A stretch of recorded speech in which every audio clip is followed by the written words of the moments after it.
Today I'm answering an IGCSE Edexcel paper from June 22. The diagram shows the electronic configuration of an atom of an element. Name the part of the atom that contains protons and neutrons. So that's the central part of the atom, so that will be the nucleus. Give the number of protons in this atom. Well, remember, atoms are neutral, which means they have the same number of protons and electrons. So we just need to make sure that we count up all of the electrons. 1, 2, 3, 4, 5, 6, 7, 8, 9, 10, 11. That means we have 11 protons. Give the number of the group that contains this element. So the group number corresponds to the number of electrons in the outer shell. So that's just 1. Give the number of the period that contains this element. This is the number of electron shells. 1, 2, 3. Give the charge on the ion formed from this atom. So remember, in order to become an ion, it's going to lose electrons from the outer shell. It's only got 1 electron in the outer shell.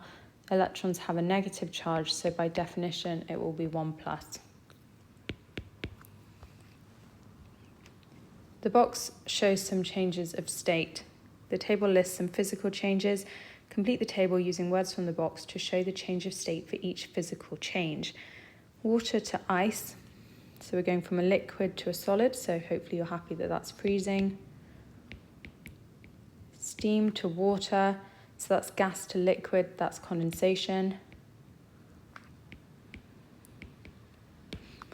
Solid wax to liquid wax. That is melting. Iodine crystals to iodine vapor, so that's solid to gas, so that's an unusual one. It's known as sublimation.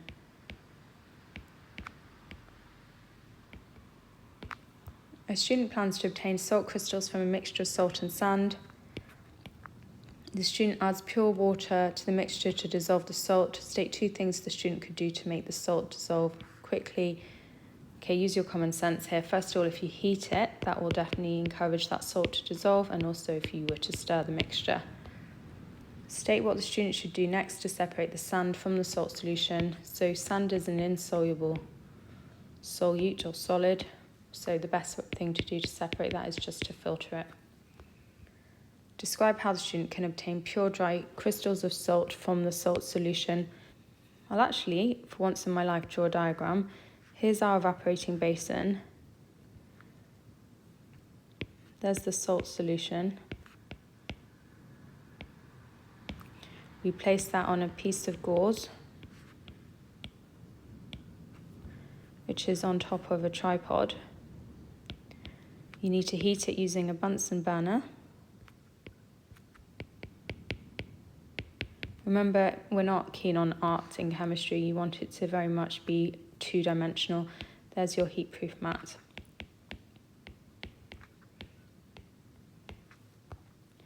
So just to add a few extra details, heat the solution. Why are we doing that? To evaporate some of the water.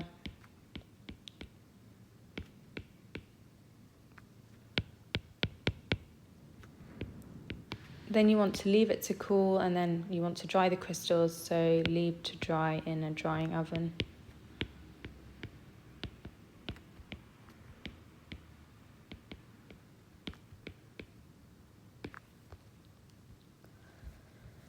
Crude oil is an important source of organic compounds. The diagram shows how crude oil can be separated into fractions by fractional distillation. State what happens to the crude oil when it is in X. So remember, that means we're heating it in order to vaporize it.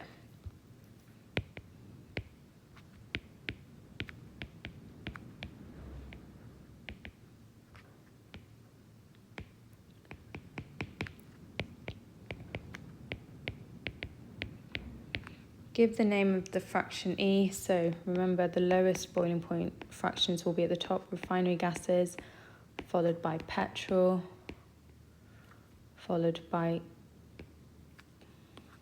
kerosene, diesel oil, fuel oil, bitumen, but they've only asked us about E, so that is petrol. Give a use for fraction A, bitumen. Remember that's used for road surfacing. Tarmac, roofing. One of the compounds in fraction D is tridecane, which can be cracked to form shorter chain hydrocarbons. State the catalyst and temperature, so alumina, silica. You must learn these catalysts. Temperature, it's a high temperature, 600 degrees. The equation shows an example of a catalytic cracking reaction. Give 2 reasons why this fraction is important. So look, what are we producing? Shorter chain alkenes, which are used to make plastics, and more flammable alkanes. So alkenes are produced, which can be used to make plastics.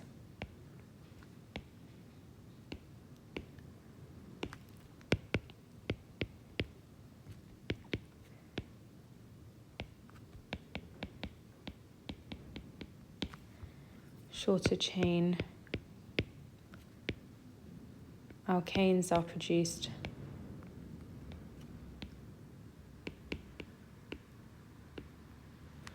which are more flammable or make better fuels.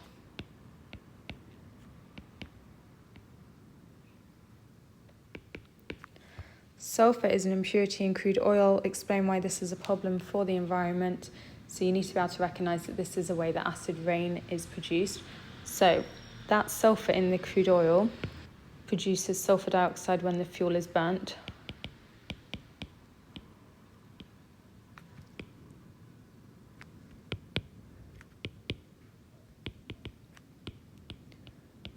This sulfur dioxide dissolves in rain to form acid rain,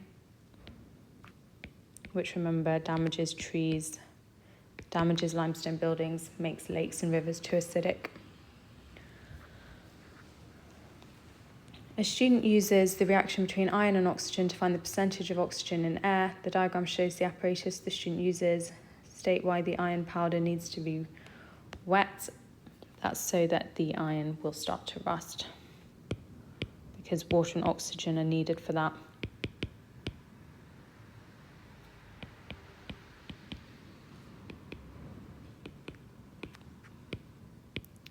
State the colour of the compound formed in the reaction between iron and oxygen. So what colour is rust? It is brown or orange-brown. Give the formula of the compound form. Well, it's iron 3 oxide. So make sure these ions balance. So that's your final answer. Explain the advantage of using iron powder rather than pieces of iron. The key word here is powder.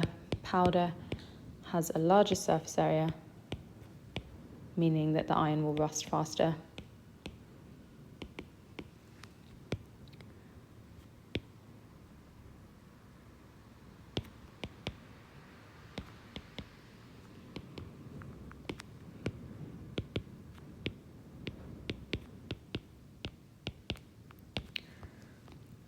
The syringe in the diagram shows the reading at the end of the experiment. Complete table 1 to show the readings on the syringe.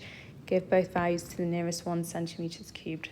So we're going to use that diagram to find the syringe reading at the end. So make sure you read that nice and accurately. It is 16. And then we're told that the change in volume is 65. So that must mean that the syringe reading at the start is 16 plus 65, which is 81. The student repeats the experiment and obtains a different set of results. Use the results from table 2 to calculate the percentage by volume of oxygen in the air. So we do change in volume of air over total volume at start times by 100. So what's the difference between these two values? Well, it's 68 centimetres cubed. What's the volume at the start? Well, it's the volume of air in the conical flask and glass tube plus the syringe reading at the start. So that becomes 68 over that total, which is 350, times by 100.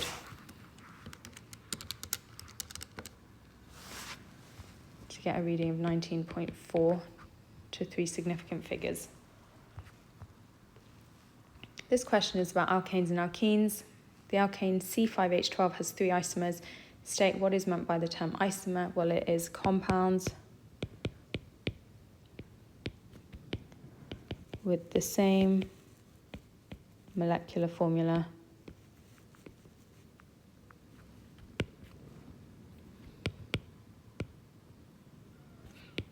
but different displayed formula.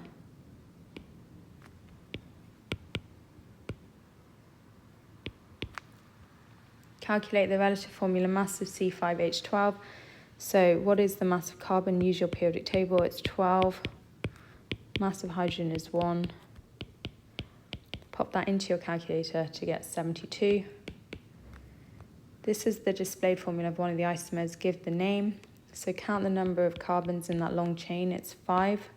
So we use pent. And then it's an alkane because it's saturated. It only has single carbon bonds, so it's just pentane. Draw the displayed formula of the other 2 isomers. So let's start by shortening that chain. So we'll take it down to 4, which is a bute, and we need to add a methyl group to allow for that extra carbon. Remember that each carbon atom forms 4 bonds, each hydrogen forms 1 bond, and make sure you obey that when you draw these.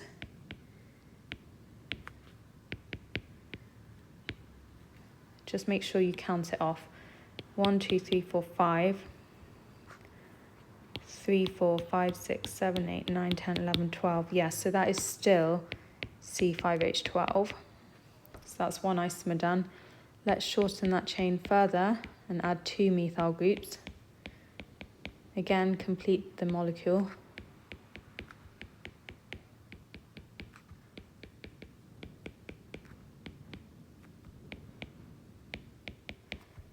And again, double check.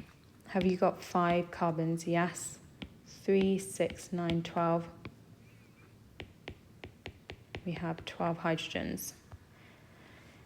Ethane and ethene both react with bromine. Describe the differences in the reactions of ethene and ethane with bromine. Refer to the conditions, the products, and the types of reaction involved. So take them one by one.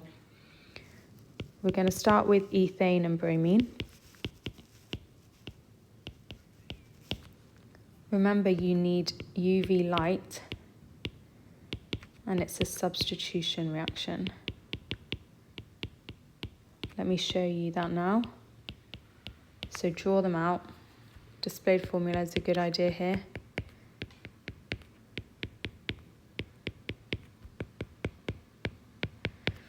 We're adding it to bromine water. Substitution means that we just lose one of the hydrogens and replace it with the bromine,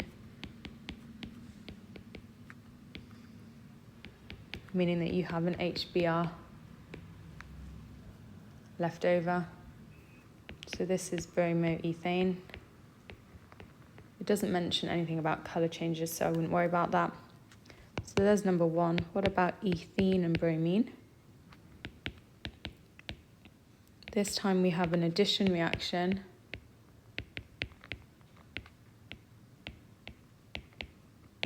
So just to show you what's happening, there's our ethene. What happens when you add the bromine water to it is that double bond breaks, allowing space for both of those bromines to add themselves, hence why it's an addition reaction.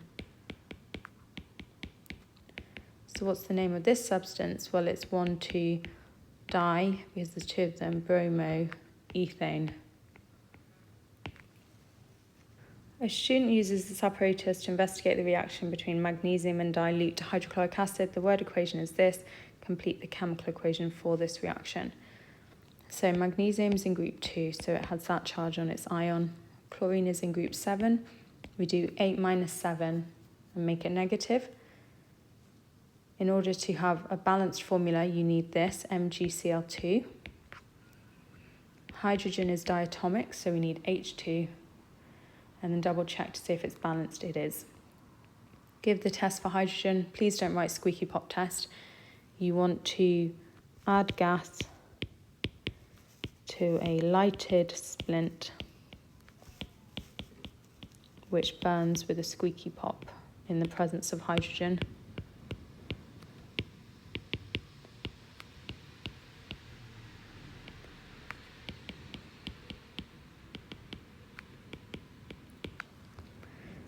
The student uses 0.09 grams of magnesium and 0.025 moles of hydrochloric acid. Show by calculation that the hydrochloric acid is in excess. So first of all, we need that balanced symbol equation.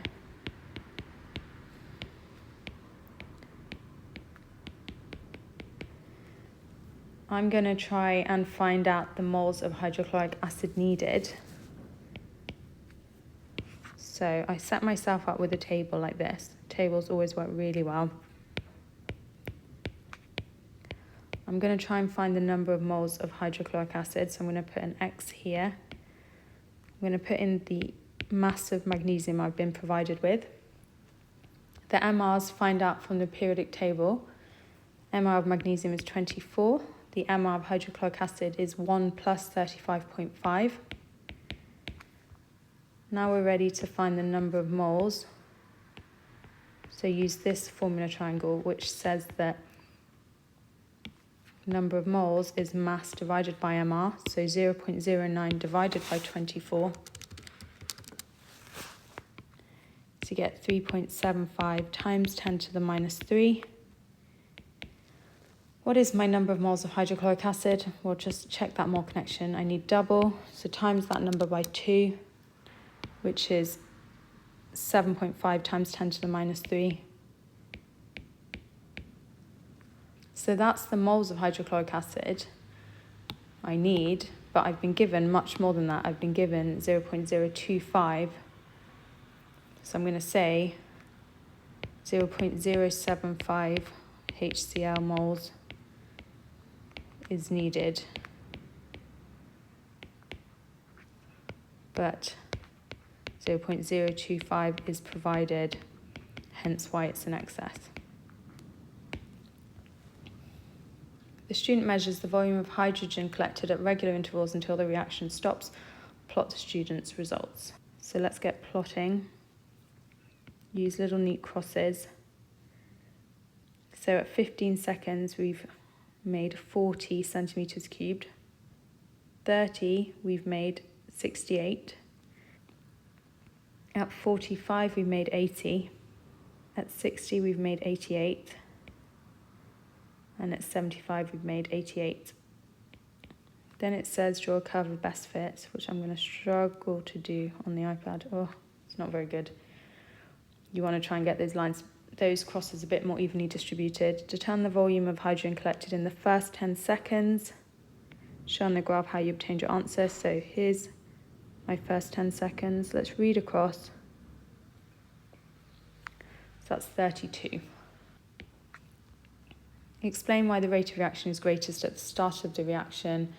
That's because the concentration of hydrochloric acid is greatest at the start, meaning that you have more frequent successful collisions per unit time.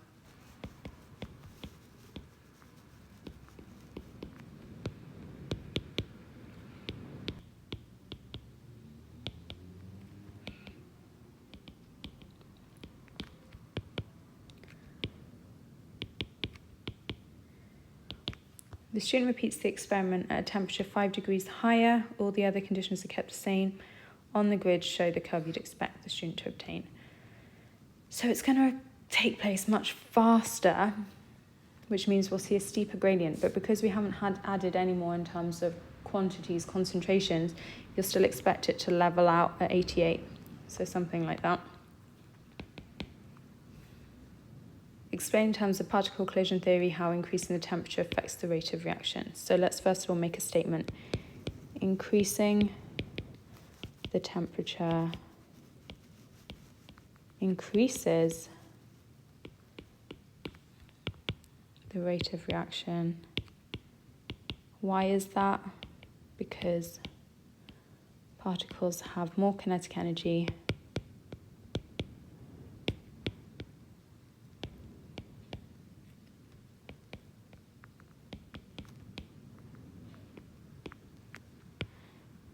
meaning that there is an increased frequency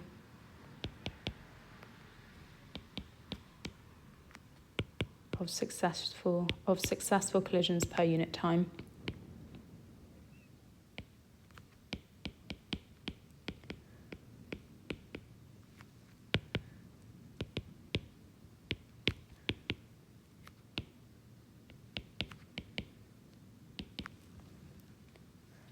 This question is about copper and copper compounds. A sample of copper contains 2 isotopes. State what is meant by the term isotopes, not to be confused with isomers. So it's atoms of the same element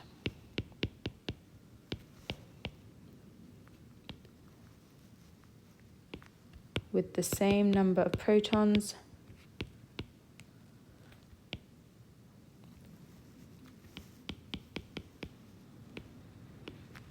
but a different number of neutrons.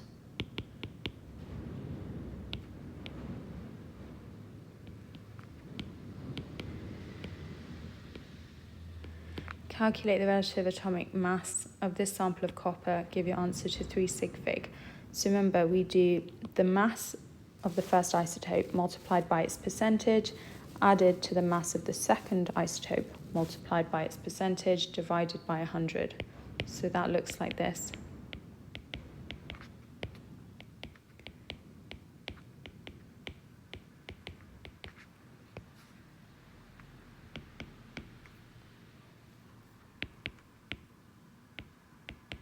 But we want our answer to 3 sig fig. Do be careful, do check that you have answered that. When copper 2 carbonate is heated, copper oxide and carbon dioxide are formed. What name is given to this type of reaction? So you're heating it and it's breaking apart, so that means it's a thermal decomposition reaction. What colour change occurs during this reaction? It's annoying, but you just have to learn that the copper carbonate is green and the copper oxide is black, so that's why C is correct. A student uses this apparatus to find the value of X in the following formula. This is the student's method. Find the mass of an empty boiling tube. Add a hydrated copper sulfate, record the new mass. Heat the hydrated copper sulfate until it changes colour. Allow the tube to cool and record the mass again. The table shows the student's results. Calculate the mass of CuSO4 formed. So here's our mass of empty tube. There's the mass of the empty tube with the CuSO4. So really it's the difference between those two numbers.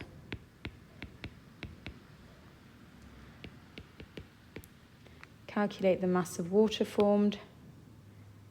So it's going to be the difference, because this one has water combined with it. This has no water in it, so it's the difference between these two numbers.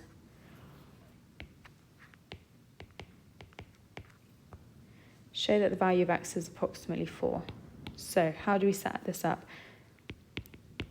It's basically an empirical formula calculation. So we do a table again.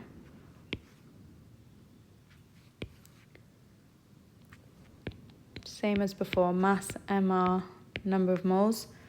What is the mass of CuSO4? Well, we've just worked that out. It's 7.68. And look, this question really is leading you through the methodology. The MR we've kindly been given. So to find the number of moles, remember we do mass divided by MR. Don't round this number too soon. And then look at those two numbers, identify the smallest of the two and divide both sides by that number.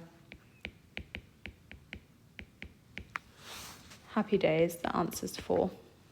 So that's why X equals 4.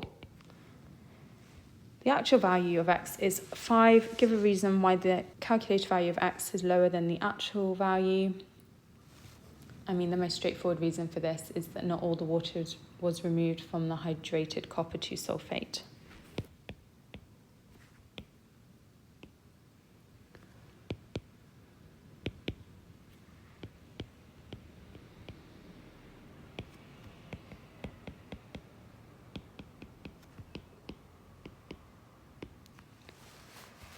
Diamond and graphite are giant covalent structures made of carbon atoms. The diagram shows their structures.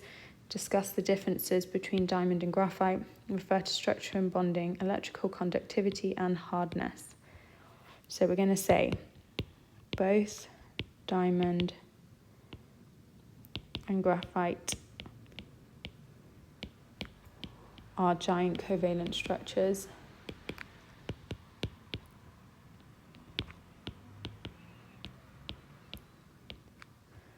With many strong covalent bonds which require a lot of energy to break.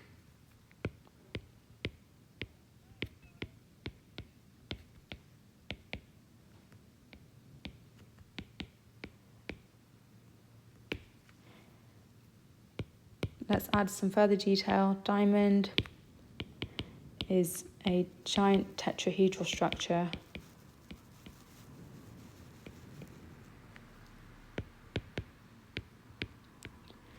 whereas in graphite, because that means it's bonded in fours basically, each carbon atom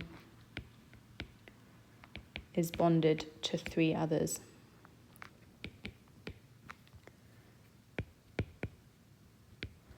We can say that diamond is hard because of that giant tetrahedral structure. Graphite is soft as it is arranged in layers.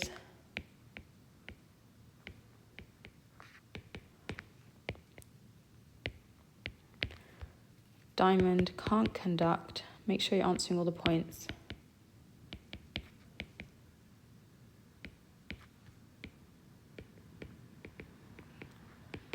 But graphite can. And why is that? Because graphite has delocalized electrons that can move between the layers.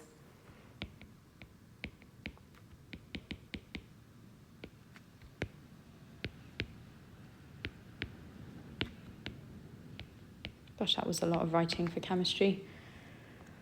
C60 fullerene, so that's another allotrope of carbon, is a simple molecular substance made of 60 carbon atoms.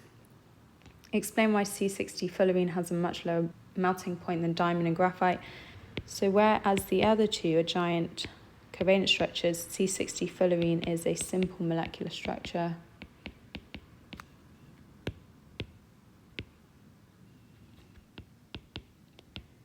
With weak intermolecular forces.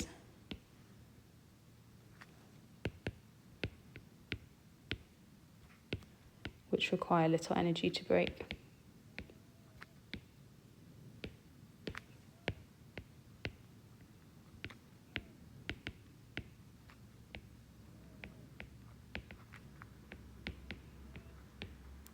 Make a full comparison. So what about diamond and graphite? Well, we can actually steal this point up here, where we say that both diamond and graphite are giant covalent structures with many strong covalent bonds which require a lot of energy to break, and that's how we'll make sure we get those 4 marks. This question is about the oxides of lead. Yellow lead oxide can be reacted with hydrogen to produce lead. Complete the equation by adding state symbols. So hydrogen is a gas, lead is a solid, H2O is a liquid. What is the charge on the lead ion in PbO? Well, the oxide ion is O2 minus. Because it's in group 6, it's a non-metal, so we do 8 minus 6 and add a negative sign. Pb is Pb2 plus because it's neutral. Explain why the reaction of yellow lead oxide with hydrogen is a redox reaction. So redox means both oxidation and reduction take place. Let's work out what's doing what. So look at the equation. So we're going to say PbO is reduced as it loses oxygen. Hydrogen is oxidized as it gains oxygen. Describe a physical test to show that water produced in this reaction is pure. So when it's a physical test and it's pure, it's all about having one set freezing point or boiling point. So we're going to say check the boiling point.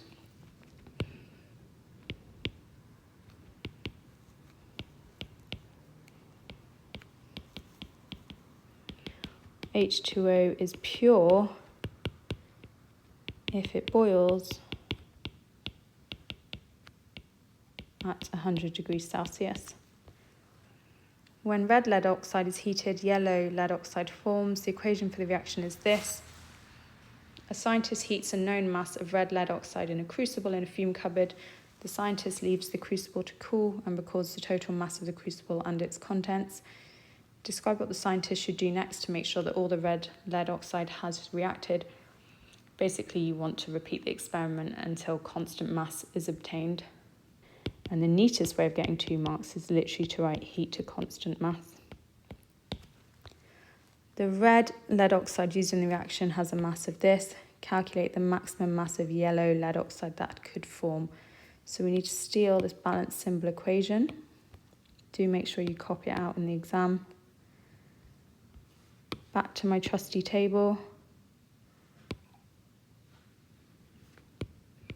This is why I love these tables so much. We're being asked to find the mass of yellow lead oxide that can form, so there's our X. We know we used 5.48 grams of red lead oxide. Our MRs have kindly been given to us.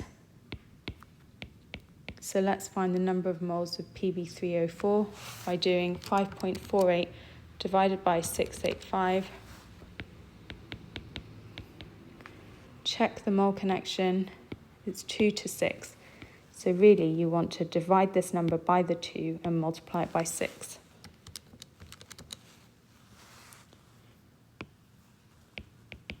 And our final step is to find our X by doing MR times by the number of moles to get 5.352.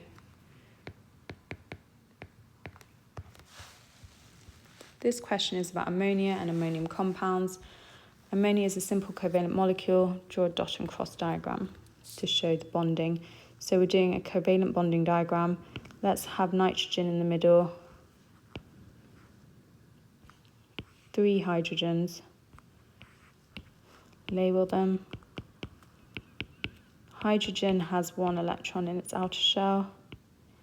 Nitrogen has 5, so there's 3 crosses. The extra 2. Double check that they're both full. Yes, because hydrogen now has 2, whereas nitrogen has the all-important 8. The table shows the names and formulae of some ammonium compounds. Complete the table. Okay, what's the name of this? There's the ammonium, there's chlorine. It is ammonium chloride. Next, we're being asked for the formula of ammonium carbonate. So here are your 2 ions. You must learn these.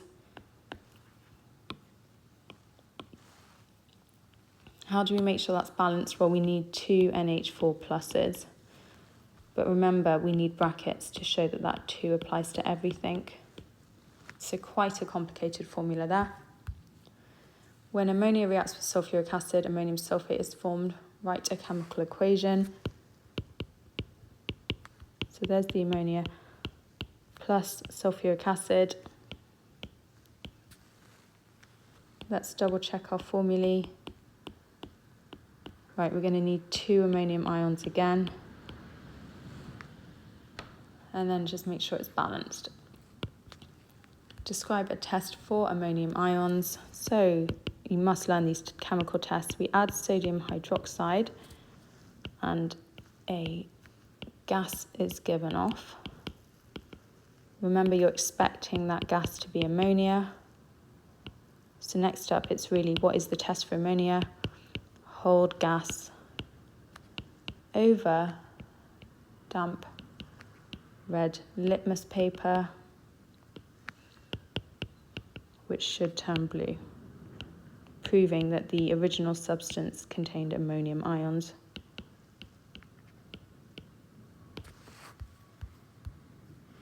The table gives some information about ammonia and ammonium compounds. Calculate the percentage of nitrogen in ammonium nitrate. So, effectively you want to do the MR of nitrogen over the MR of NH4NO3 times by 100. Now there are, careful, 2 nitrogens, so get your periodic table. It's 2 lots of 14 divided by that 80, so it's 35%. Fertilizers add nitrogen in the soil to help plants grow. Ammonia and ammonium sulfate can be used as fertilizers. Discuss the advantages and disadvantages of using each of these compounds as fertilizers. Use information from the table in your answer. pH of rainwater is approximately 5.6. So the main thing here is look at the ammonia. It's got a really high pH, so it's really going to disrupt that soil, make it super alkaline, which could affect the plant growth. These pHs here are much closer to the pH of rainwater, so shouldn't affect it in the same way. But what about the percentage of nitrogen? So obviously the more nitrogen, the better the fertilizer. So in that case, ammonia will be better compared with the other two. I'm just going to show you the mark scheme here because it's an awful lot to write out and it's not really going to come up that often because it's a bit of a niche question being the final question. But look, they've talked about the ammonia having a higher percentage of nitrogen. They've then talked about solubility for M2, then the pH things that I was discussing in terms of the ammonium sulfate being close to that of rainwater, whereas the ammonia is far more alkaline.